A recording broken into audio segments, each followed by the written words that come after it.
You learn things painfully. When you learn something painfully, a part of you has to die. That's the pain. You know, when a dream is shattered, for example, a huge part of you that constituted that dream, maybe even the biological substrate of that dream, has to be stripped away and burned. Life is a constant process of death and rebirth. And to participate in that fully is to allow yourself to be redeemed by it. And so the good is that process of death and rebirth, voluntarily undertaken. It's like you're not as good as you could be, so you let that part of you die. And if someone comes along and says, you know, there's some dead wood here, man, it needs to be burned off, you think, well, that stuff's still a bit alive. When that burns, it's gonna hurt. It's like, yeah, well, no kidding. But maybe the thing that emerges in its place is something better. And I think this is the secret of human beings. This is what we're like. The worst thing you can do for someone who's anxious is overprotect them. It makes them worse. The clinical literature on that is crystal clear. What you do for people who are hyper anxious is gradually expose them with their voluntary consent to increasingly threatening situations. That cures them. It's unbelievable how little genuine encouragement many people need and how they had none. No one ever said to them and meant it, it's not okay for you to be a weak loser.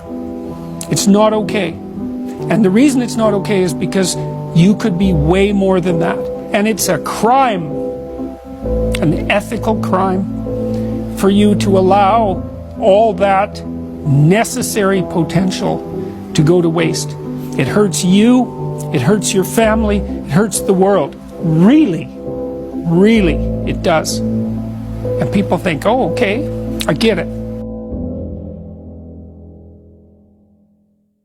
What I learned to do was to stop saying things that made me weak, because I'm always feeling when I talk whether or not the words that I'm saying are either making me align or making me come apart. And I think the alignment, I really do think the alignment I think alignment is the right way of conceptualizing it, because I think if you say things that are as true as you can say them, let's say, they come out of the depths inside of you. Because we don't know where thoughts come from. We don't know how far down into your substructure the thoughts emerge. We don't know what processes of physiological alignment are necessary for you to speak from the core of your being. We don't understand any of that. We don't even conceptualize that, but I believe that you can feel that. But anyways, I decided that I would start practicing not saying things that would make me weak. And what happened was that I had to stop saying almost everything that I was saying. I would say 95% of it. It's a hell of a shock to wake up and, I mean, this was over a few months, but it's a hell of a shock to wake up and realize that you're mostly dead wood. Here's how you know if someone's your friend. A, you can tell them bad news and they'll listen. They won't tell you why, you know, you're stupid and why that bad thing happened to you and how something worse happened to them once and, you know, derail the whole conversation. You can actually tell them bad news and they'll listen.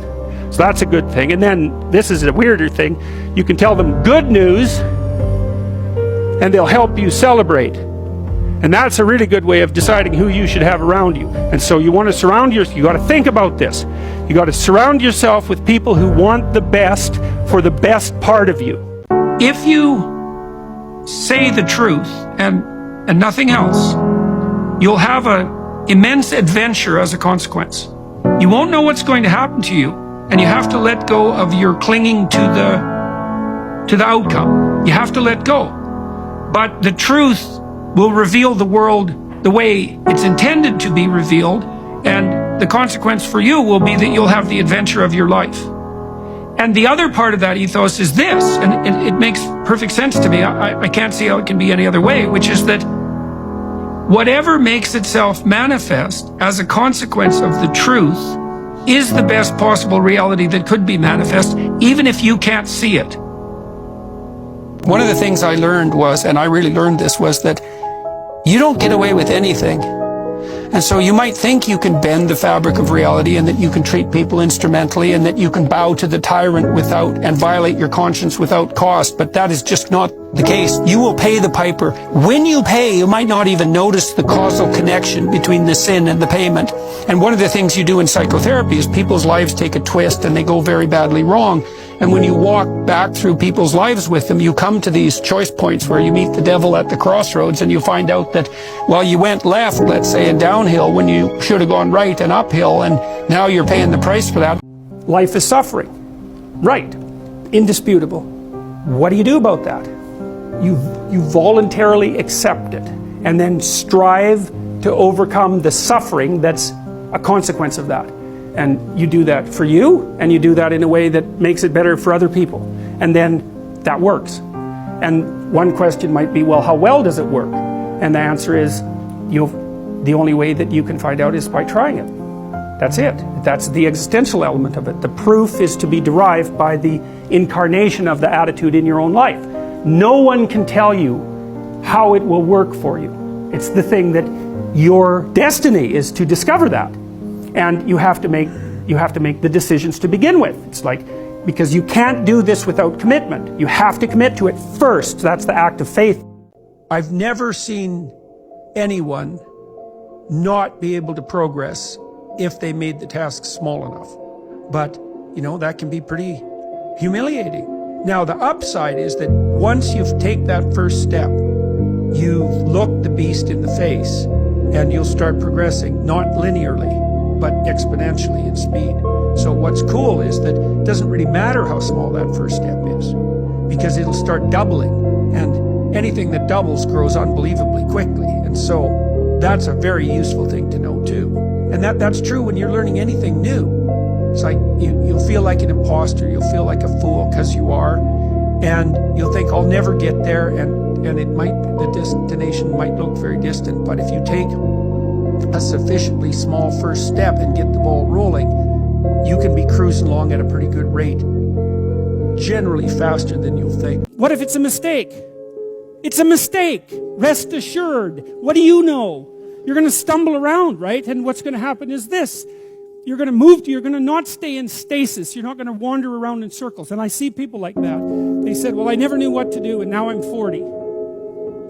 It's like, that's not so good. That's not so good. And you might say, well, and there is a literature too that suggests that people are a lot more unhappy when they look back on their lives about the things they didn't do than they are about the mistakes they made while they were doing things. It's really something to see constantly how many people are dying for lack of an encouraging word. And how easy it is to provide that if you're careful. Give credit where credit is due. You're a net force for good if you want to be. Do you believe you're a net force for good? Net? Yes. No one's perfect. People make their mistakes as they stumble uphill. I thought the marginalized were supposed to have a voice. It's making you emotional talking about that. Well, God, it's very difficult to understand how demoralized people are. And certainly many young men are in that category. And you get these casual insults, these incels. What does it mean? It's like, well, these men, they don't know how to make themselves attractive to women who are very picky, and good for them. Women, be picky. That's your gift, man. Demand high standards from your men. Fair enough. But all these men who are alienated, it's like they're lonesome and they don't know what to do, and everyone piles abuse on them. The best way to help someone is not to give them advice, but to listen to them. Let's say they do what you say and something good happens to them. Well, whose victory is that? Yours or theirs? And if it's yours, did you just steal it? And then let's say they fail following your advice. Well, they pay the price for that. And you can skip away merrily and say, well, I should have spoke more carefully.